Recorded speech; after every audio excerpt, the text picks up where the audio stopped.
लाडकी बहीण योजना जी आहे ती हिट ठरली असं म्हणावं का? पण एकीकडे आपण म्हणतोय की लाडकी बहीण योजनेनं इतकं चांगलं काम केलं, लोक आता वाट सुद्धा पाहत आहेत की पुढचा हप्ता कधी मिळेल. तुम्हीच सांगू शकता या सगळ्यांना की कधी हप्ता मिळेल. लाडकीच्या एप्रिल महिन्याच्या हप्त्याची रक्कम पात्र महिलांच्या खात्यात वर्ग करण्याची प्रक्रिया सुरू करण्यात आली आहे.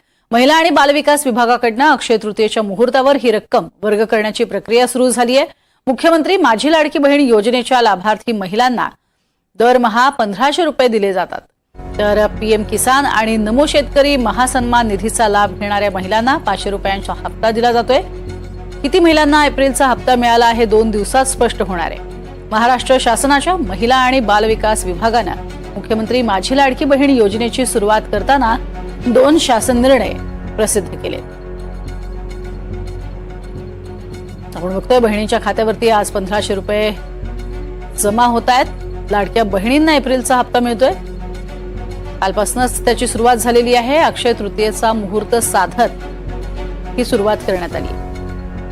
बहीण योजना यशस्वी झाली. त्याचबरोबर आम्ही अनेक गोष्टी याच्यामध्ये घेतल्या. एकतर कार्यालय आहे जे ई ऑफिस करण्याचा जो एक उद्दिष्ट आम्ही ठेवलं होतं, जवळपास 85% आम्ही त्याचं काम पूर्ण करू शकलो. त्याचबरोबर इतर म्हणजे जवळपास 37,000 अंगणवाडी सेविकांना प्रशिक्षण असेल, भरती असेल, या सगळ्या गोष्टी आम्ही केल्या. आणि लाडकी बहीण योजना जी आहे ती महायुतीच्या सरकारची अतिशय महत्त्वाकांक्षी योजना आहे आणि त्याचा एप्रिल महिन्याचा हप्ता सुद्धा लवकरच सर्व माता भगिनींच्या लाडक्या बहिणींच्या खात्यामध्ये वितरित होणार आहे. नक्कीच आज गौरवशाली महाराष्ट्र महोत्सव जांभोरी मैदानामध्ये साजरा होतोय. तुम्ही त्याची पाहणी सुद्धा केली आहे. महिला बचत गटांचे काही स्टॉल या ठिकाणी असणार आहेत का आणि हा संपूर्ण कार्यक्रमाची रूपरेषा नेमकी कशी आहे? कारण तुम्ही प्रत्यक्ष येऊन या ठिकाणी प्रत्येक स्टॉलची पाहणी सुद्धा करताय, प्रत्येक व्यवस्थित कार्यक्रम होतोय की नाही त्याची पण पाहणी करताय, काय म्हणाल? 65 वर्ष आपल्या महाराष्ट्र राज्याला स्थापन होऊन झाले आणि 66व्या वर्षामध्ये आपण पदार्पण करत आहोत. आणि खऱ्या अर्थानं आज जो गौरवशाली महाराष्ट्र आपण साजरा करत आहोत याच्यामध्ये अनेकांचे बलिदान गेलेले आहेत, अनेकांनी संघर्ष केलेला आहे आणि ही संपूर्ण जो इतिहास आहे महाराष्ट्र या भूमीचा हा लोकांपर्यंत पोचला पाहिजे. आपण आज महाराष्ट्र दिन साजरा का करतो हे पुढच्या पिढीपर्यंत पोचलं पाहिजे, वर्तमान पिढीपर्यंत पोचलं पाहिजे. अनेक आधीच्या मुख्यमंत्र्यांचं असणारं योगदान असेल, त्याचबरोबर सर्व ज्यांनी आपल्या प्राणांची आहुती दिली अशा अनेक कुटुंब आहेत आणि त्या वेळेसची जी काही तत्कालीन परिस्थिती आहे त्याचं एक विशेष दालन या ठिकाणी करण्यात आलेलं आहे. आपली संतांची भूमी म्हणून ओळखली जाते आणि महाराष्ट्रातून या भूमीतून अनेक संत होऊन गेले ज्यांनी आपल्या राज्याला नाही, देशाला नाही तर जगाला त्यांनी वेगवेगळे जे उपदेश आहेत आणि त्यांनी जे कार्य केलेलं आहे हे त्या ठिकाणी पोचलं पाहिजे असा एक मानस धरून. आणि त्याचबरोबर आम्ही राज्यामध्ये जी काही एक गौरवशाली रथयात्रा काढली होती त्याच्यामध्ये आम्ही ज्या काही ऐतिहासिक महत्त्व असणारे जे गड किल्ले आहेत छत्रपती शिवाजी महाराजांचे, त्याचबरोबर ज्या काही नद्या आहेत महत्त्वपूर्ण आणि जे मुख्यमंत्री होऊन गेलेले आहेत ज्यांच्या नेतृत्वाखाली महाराष्ट्राने जी प्रगती केलेली आहे तिथले असतील, स्मारकं असतील, अशा अनेक याच्यामधून जी काही आम्ही ज्या भूमीतून जी माती आणि जे जल आणलेलं आहे ती सुद्धा या ठिकाणी आज त्याचंही प्रदर्शनाचं एक स्वतंत्र दालन करण्यात आलेलं आहे. आणि महाराष्ट्राची खाद्य संस्कृती, त्याच्यानंतर त्याची नृत्य संस्कृती, एक साधारणपणे जी काही आपल्या या भूमीची वैशिष्ट्य आहेत या 4 दिवसामध्ये आमचे जे राष्ट्रीय अध्यक्ष आहेत अजितदादा यांच्या नेतृत्वाखाली आम्ही काम करत आहोत. प्रदेश अध्यक्ष तटकरे साहेब असतील, प्रफुल्लभाई आहेत, भुजबळ साहेब आहेत, यांच्या मार्गदर्शनाखाली हा संपूर्ण 4 दिवसाचा आमचा कार्यक्रम पार पडणार आहे. ताई आज वेव्ज आहे आणि 1 ते 4 तारखेपर्यंत मुंबईच्या BKC याचं आयोजन केलंय. देशाचे पंतप्रधान नरेंद्र मोदी येत आहेत. ऑडिओ व्हिज्युअल माध्यमचा मोठा कार्यक्रम आहे आणि मनोरंजन परिषद सुद्धा होते. कसं पाहताय एकंदरीतच एक मोठा हा सगळा विषय आणि हा दिवस खरं महाराष्ट्रासाठी सुद्धा अतिशय अभिमानाचा आणि गौरवशाली आहे कारण VFC समिट आपल्याकडे होतं आहे आणि आज देशाचे लोकप्रिय पंतप्रधान नरेंद्र मोदी साहेब यांच्या हस्ते त्याचाच उद्घाटन आहे.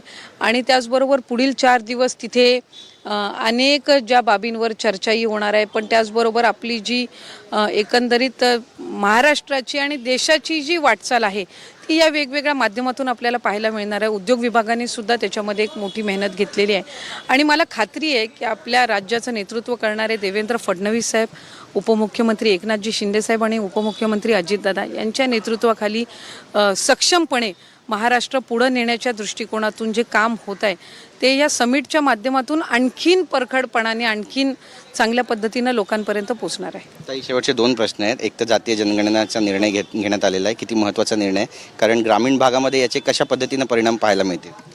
अनेक वर्षांपासूनची ही मागणी होती आणि राष्ट्रवादी काँग्रेस पक्ष म्हणून सुद्धा अनेक वेळेला या संदर्भातलं आमचे नेतृत्व अजितदादांनी सुद्धा वेळोवेळी मार्गदर्शन करत असताना किंवा शासनाला विनंती करत असताना जनगणना झाली पाहिजे, कारण वेगवेगळे विषय असतात, फक्त आरक्षणाचाच नव्हे तर पॉप्युलेशन सेन्सेस आणि त्याचबरोबर जातीनिहाय जनगणना ही एक अतिशय महत्त्वपूर्ण बाब आहे आणि त्याच्यातून पुढच्या कालावधीमध्ये जो विकसित भारत आपण बघण्याचं जे काही आपलं उद्दिष्ट आहे किंवा स्वप्न आहे ती ही जनगणना झाल्यानंतर एक टार्गेट ओरिएंटेड काम हे पुढच्या कालावधीमध्ये राज्य शासन असेल किंवा केंद्र शासन असेल यांना करता येणार आहे आणि त्या दृष्टिकोनातून जनगणना ही अत्यंत महत्त्वाची आहे. मी देशाचे लोकप्रिय पंतप्रधान नरेंद्र मोदी साहेब आणि त्यांचं संपूर्ण मंत्रिमंडळ यांचे मी आभार मानेन. आम्ही ओबीसी घटक म्हणून सुद्धा अनेक वेळेला या संदर्भातली मागणी होत होती की जनगणना झाली पाहिजे जातीनिहाय किंवा एकंदरीत जनगणना झाल्यानंतर अनेक त्याचे सकारात्मक पडसाद हे आपल्याला पुढच्या कालावधीमध्ये पाहायला मिळणार आहेत. ताई, तुम्ही रायगडवरून थेट मुंबईमध्ये दाखल झालाय. बरीच चर्चा आहे रायगड संदर्भातली आणि महायुतीमधले तर बऱ्याच नेत्यांनी तर आपली प्रतिक्रिया पण दिली की आम्ही रस्त्यावरची लढाई लढू. पालकमंत्री पदाचा कुठेतरी हा सगळा वाद आहे आणि अपेक्षा आहे की तुम्ही याला देखील तितक्याच प्रखर पद्धतीनं आणि चांगल्या पद्धतीनं उत्तर द्याल, कारण तुम्ही बऱ्याच प्रश्नांची सडेतोड उत्तरं देता. मला असं वाटत असतं की पालकमंत्र्याबाबतचा अंतिम निर्णय हा राज्याचे मुख्यमंत्री देवेंद्र फडणवीस साहेब आणि आमचे दोन्ही जे नेतृत्व आहेत शिंदे साहेब असतील अजितदादा असतील हे घेतील आणि महायुतीच्या सरकारमध्ये मंत्री म्हणून काम करण्याची संधी मिळणं हेच मी स्वतःला खरं तर भाग्यशाली समजते. मी 2 वेळा याच्यामध्ये काम केलं आहे. गेल्या वेळेला एकनाथ शिंदे साहेब मुख्यमंत्री असतानाही केले, आता फडणवीस साहेब मुख्यमंत्री आहेत त्याही वेळेला मला करण्याची संधी मिळते आणि या सगळ्यातला पालकमंत्री पद हा एक घटक आहे. पण शेवटी मंत्री म्हणून आम्ही सगळेच काम करतो आणि जिल्ह्याला विकासात्मक दृष्टीने पुढे नेण्याचं उद्दिष्टच आमचं आहे. त्यामुळे ज्या वेळेला ते पद जाहीर व्हायचं त्यावेळेला ते होईल, पण त्याच्यामुळे काही काम किंवा जिल्ह्याचं विकासात्मक दृष्टीने कुठं मागं पडता कामा नये ही जबाबदारी आमच्या सगळ्यांची आहे.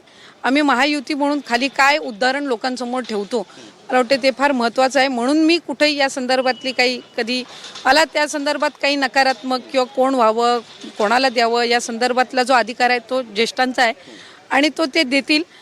मी माझं काम करणं सकारात्मक पद्धतीनं करणं लोकांनी ज्यासाठी मला निवडून दिलेलं आहे ती भूमिका बजावणं यामध्ये मी जास्ती म्हणजे महत्त्व देणं मी योग्य समजते.